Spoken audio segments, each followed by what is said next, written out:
السلام علیکم ناظرین ڈرامہ سیریل جڑواں کی آخری قسط نہایت دلچسپ ثابت ہونے والی ہے۔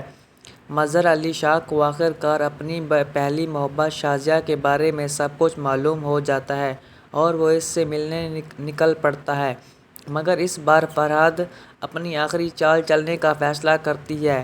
دل ہی دل میں وہ سوچتی ہے کہ یا تو اس بار میں بازی جیتوں گی یا سب کچھ ہار جاؤں گی۔ ممکن ہے کہ میں اپنے بھائی کی جان لے لوں یا پھر ان کی بیٹیوں کو نقصان پہنچا دوں۔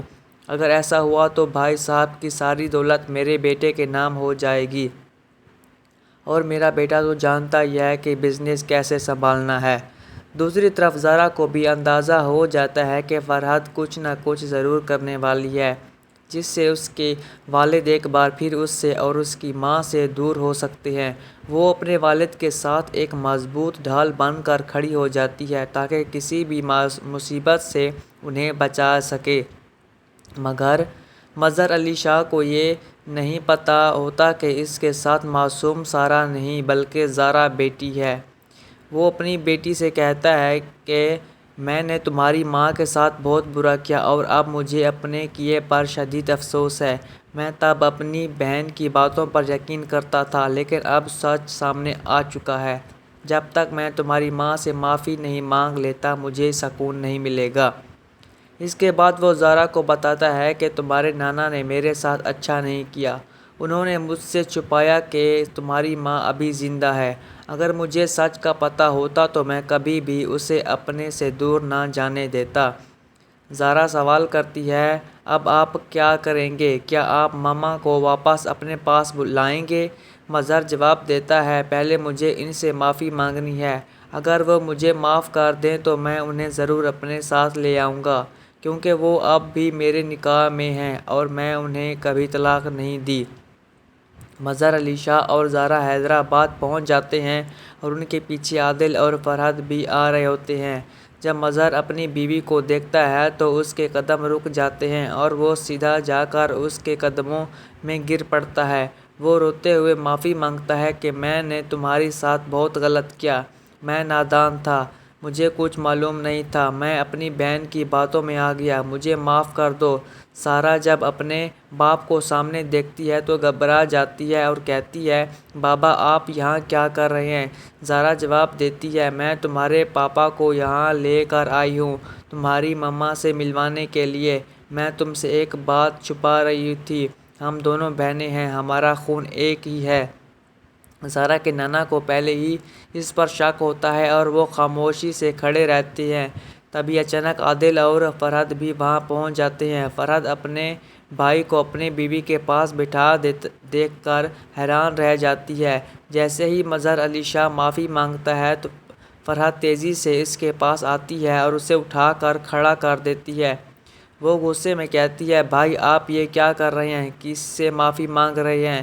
اس عورت سے جو آپ کو چھوڑ کر چلی گئی۔ لیکن اسے اس بات کا ذرا بھی اندازہ نہیں ہوتا کہ مظہر کو اب اس کی ساری چالاکیوں اور سازشوں کا علم ہو چکا ہے۔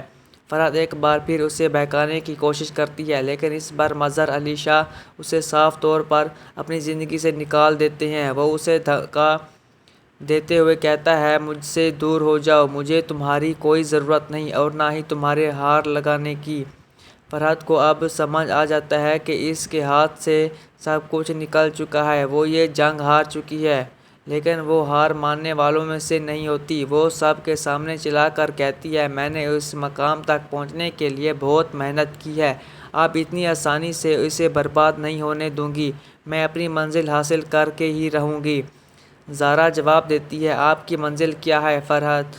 ذرا ہمیں بھی تو بتائیں۔ فرحت غصے میں کہتی ہے، آج یا تو میں اپنی جان لے لوں گی یا پھر تمہاری، مجھے صرف دولت چاہیے اور کچھ نہیں۔ اس کے ہاتھ میں بندوق ہوتی ہے جیسے وہ شازیہ کی طرف تان دیتی ہے۔ شازیہ ڈر سے پیچھے ہٹتی ہے، لیکن مظہر سامنے آ کر کھڑا ہو جاتا ہے اور کہتا ہے، اگر گولی چلانی ہے تو چلا دو، لیکن یاد رکھو تمہارا بھائی تمہارے سامنے کھڑا ہے، پہلے گولی مجھے لگے گی نہ کہ شازیہ کو۔ دل گھبرا کر بولتا ہے، مما آپ یہ کیا کر رہی ہیں؟